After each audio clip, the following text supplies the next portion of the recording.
everyone, I'm Ari Avi and welcome back to my YouTube channel. So, for today's video, what we're going to talk about is how to forgive someone you love. Before I loved someone, like I'm really ready to risk everything for that person. I love that person to the point na I was choosing that person over myself. Na ngayon, I realized na I should have done it. And then suddenly, that person hurt me. But then, don't get me wrong. I don't have any regrets about falling in love with that person. Because, that's the thing when I love her. When you just love someone, you don't regret things. Kasi nga, you love them. And how did I even forgive that person? So for me, forgiveness is intentional. It doesn't just come out from anywhere. It will always you.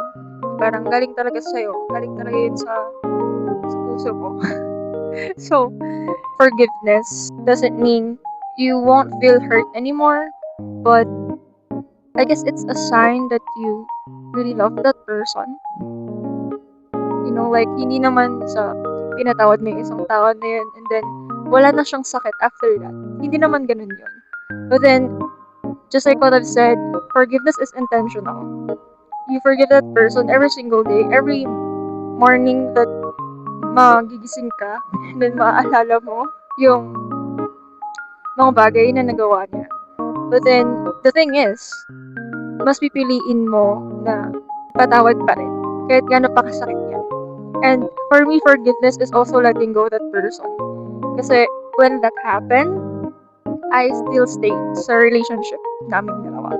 Like, I stayed because, I love that person na I thought we can work things out and you love that person and you think na maayos niyo pa na parang you can go back sa how you guys were from the start,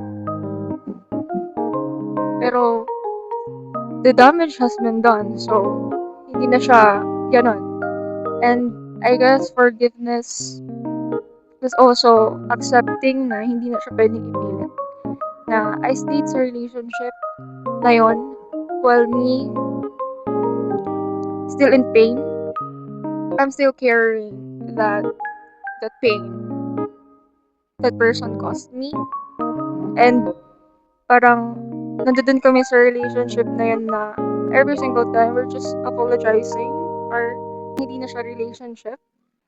And so, it's also unfair for that person na kasi you cannot really love that person the same as you love them. Kasi nga, yung love na yun, parang nagagaling na siya sa open wound sa puso mo. So, parang nagiging bitter na lang din yung love na yun. And, it was really hard for me to really forgive someone I truly love. Parang or sa ibang tao, mas madali sa kanila na patawarin yung isang tao kasi mahal na mahal nila yung isang tao na yun. Which is ako, na mas mahirap sa akin na patawarin yung isang tao na yun. Then, for me, what you give is always who you are. And mas pipiliin mo na lang din talaga na patawarin yung isang tao. Kesa na i-resent mo sila, kesa na i-hate mo sila for what they did. But then, it doesn't mean that you have to stay.